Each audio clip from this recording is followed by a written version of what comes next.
This is a crowd surge filmed at Notting Hill Carnival last summer. You can see people in this video who don't have control over their own bodies, instead being swept along with the crowd. It was along this road. BBC journalist Andre was partying there at the time. We couldn't move, we couldn't get out. There were people having panic attacks. It felt like, if you dropped, you weren't going to get back up. Nicole was also in the surge. She says she was suddenly surrounded and suffocated, like being caught in a tidal wave.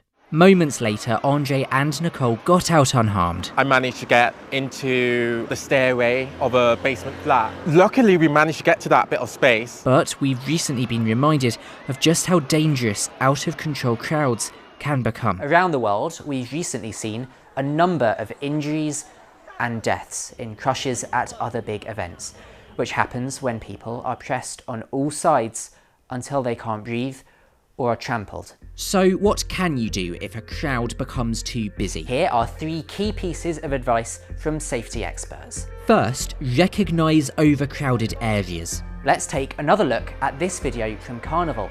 In places, you can only see people's heads, but not their chests.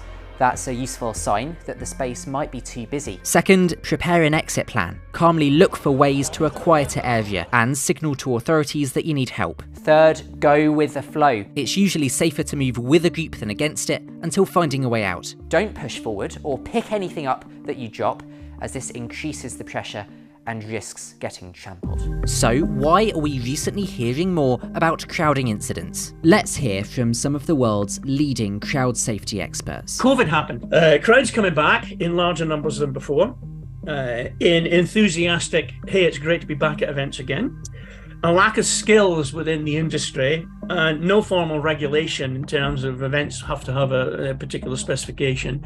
And of course, safety doesn't make any money. So you're starting to say, we're seeing an increase on large events and incidents. One of the reasons we've seen so many more incidents, people's behaviour has changed.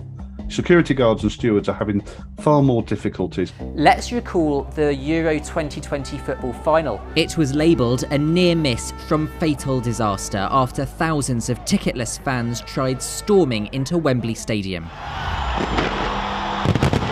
London's New Year's Eve fireworks became another example of people pushing past barriers to get in. Police are now urging people not to attend ticketed venues without a booking. Using legitimate ticket platforms is also a good idea to avoid buying fake tickets. And there's evidence suggesting a lack of experienced event workers, after many security staff recently quit their jobs. Maybe it also comes down to guidance and regulation.